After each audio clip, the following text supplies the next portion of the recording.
I had to laugh at another story, this one written by the Australian's very on the ball, Sophie Ellsworth. The ABC has had to remind its journalists to be objective when reporting on Labor's voice to Parliament ahead of the referendum, because it's an election issue de facto.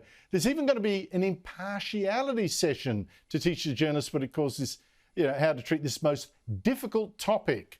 That session is co-led by Bridget Caldwell-Bright, who identifies, as is the modern way, as Aboriginal and is the ABC's editorial policy advisor as well. Now, one of the funny things about that is that Caldwell-Bright herself is not impartial. She criticised ABC presenter Patricia Karvelas for recommending a piece by Linda Burney, Indigenous Australians Minister, that was pushing the voice by saying, no, this piece was actually a dangerous one because it excluded the far more radical position of Senator Lydia Thorpe, who protested the gay and lesbian Mardi Gras and wants total sovereignty. Now, what is going on here?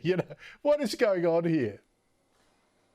Well, Andrew, you and I have been discussing culture wars for the best part of the decade, and look, you still don't understand the basic rules. I'm sorry, I'm just going to have to spell them out for you again because you keep missing the point. I've just got my pen. The point is that the ABC, I've got my souvenir cover of Lydia Thorpe. I'll take notes on it. Hmm?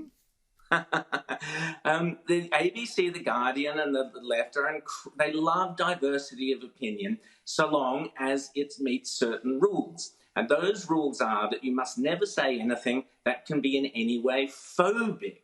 So if a word, or racist, so you can't be racist or Islamophobic or transphobic or homophobic or misogynistic. They've got all these areas where you can't go, but you can have diversity of opinion in anything else. And what this means is that, like poor old Patricia Karvelas, you can get stuck where you're not left enough. And the whole point of left-wing thinking is you've got to keep moving the goalposts further and further to the left. And if you get stuck, you'll be grounded. And look, you might find yourself called one of those racists or homophobes or whatever if the goalposts have shifted sufficiently far to the left.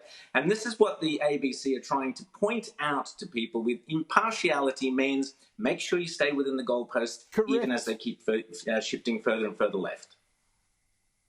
What a shock to poor Patricia, because it's the second time, right? The first time was when Lydia Thorpe schooled her last week on not being progressive enough. For all her life, she's been as progressive as all get out. I remember once when Tony Abbott had his first public function in Melbourne as Prime Minister and met journalists there. And Patricia came up to me and said, "Why won't you join us?" I'm thinking, what, is it a club now? It's just so pathetic. And here she is suddenly exposed as a stick in the mud of the ABC. But I tell you what, Rowan, it seems to me from this impartiality session being run by this woman who's on the Lydia Thorpe bandwagon, apparently by a tweet, that the ABC actually wants journalists to be impartial on only just one question. Do you support Labor's voice, or do you support Lydia Thorpe's much more radical demand for sovereignty first? That's really all the impartiality it wants. That is that's the two goalposts. You've got to work within those goalposts. I actually like Lydia Thorpe because she tells the truth of where all of this is heading.